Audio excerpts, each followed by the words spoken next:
You ever have one of those days where the world feels like it's just gray? Like you're walking through a fog you can't shake? That was me, Ethan Caldwell, 3 years ago, sitting on a bench in Riverside Park, Manhattan, staring at the Hudson like it might give me answers. I'd lost my wife and daughter in a car crash 2 years prior, and let me tell you, grief doesn't play nice. It's a weight that sits on your chest, makes every breath feel like a negotiation. I was a big-shot hedge fund guy, suit pressed, penthouse gleaming, but none of it meant a damn thing when the silence at home screamed louder than my boardroom wins. Then this kid Lila, maybe 6 years old, with a lopsided knit cap and one glove missing walks up, bold as brass, and says, "You look like you could use a hug, mister." I froze like, who is this kid?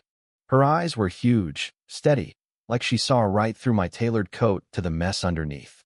"I'm Lila," she says, stomping her boots on the icy path. "And my mom says hugs don't fix everything, but they're a start." I laughed, first real laugh in months. Her mom, Sarah, was watching from a bench nearby, groceries at her feet, looking like she hadn't slept in a week, but still had that fierce mama bear vibe. Lila tugs my sleeve, hands me this janky little bracelet yarn and beads, the kind a kid makes in art class, and says, "Wear this. It helps when I'm sad." I tried to say no, but she just insisted, sliding it over my glove like it was her mission. And you know what? It felt right. Sarah was a single mom, tough as nails, used to be a nurse before life threw her and Lila into a shelter downtown. We got to talking, coffee from a thermos, Lila sipping cocoa between uses, and she mentions, casual as anything, that she worked the R at Mount Sinai the night my family came in. My stomach dropped. She remembered my wife's necklace, a little silver thing with always engraved inside. She'd stayed with her, held her hand till the end.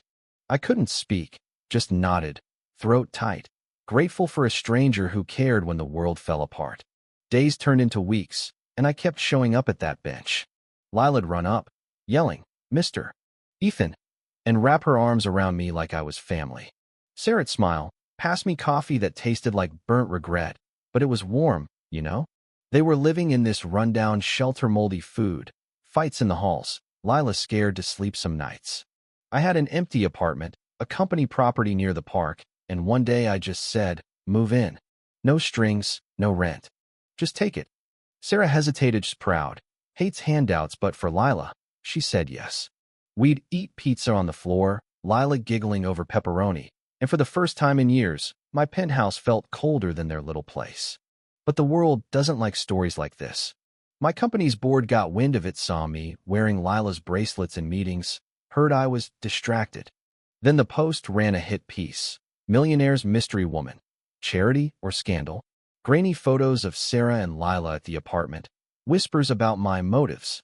My VP, Greg, this smug guy who'd been gunning for my chair, leaned across the boardroom table and said, "Ethan, this hobby of yours is tanking our image. Investors are spooked." I stared him down, bracelets peeking out from my cuff, and said, "If caring's a liability, Greg, you're the riskiest guy in this room." The room went quiet, but I felt the knives sharpening. Sarah got it worse. Some HOA busybody from the shelter, Carol, a clipboard tyrant who thrived on control, filed a complaint, saying Sarah abandoned her spot, endangering Lila. Social services got involved, threatening to take her kid. Sarah was shaking when she told me, standing in that tiny apartment, Lila coloring in the next room. "They're saying I'm unfit, Ethan, because I wanted better for her." I called in Rachel Voss, a shark of a family lawyer who ate red tape for breakfast. In court, Carol droned on about protocol, but Rachel tore it apart. "Your Honor, my client left a roach-infested shelter for a safe home. You call that neglect? I call it courage." The judge, a no-nonsense woman with steel gray hair, shut it down, issuing a protective order faster than Carol could blink. Sarah walked out, head high, and I swear she glowed under that courthouse sun. The backlash didn't stop. Blogs called Sarah an opportunist, dug up her old nursing school dropout story, even left notes on her door. "You don't belong here." My board called an emergency meeting, Greg smirking as he said, "Your little project's costing us millions, Ethan. Step back or step out." I stood, looked every one of those suits in the eye, and said, "I lost my family once. I won't lose another just to keep your stock prices cozy. I walked away CO no more, but free for the first time in years. Sarah finished nursing school, landed a job at a clinic, and Lila? She stole the show as a sunflower in her school play, shouting, "The sun's always there, even behind clouds." I sat front row, Sarah's hand in mine, daisies in my lap, feeling like my heart might burst. I started a non-profit Horizon Fund for families like theirs, stuck in the cracks of a system that doesn't care.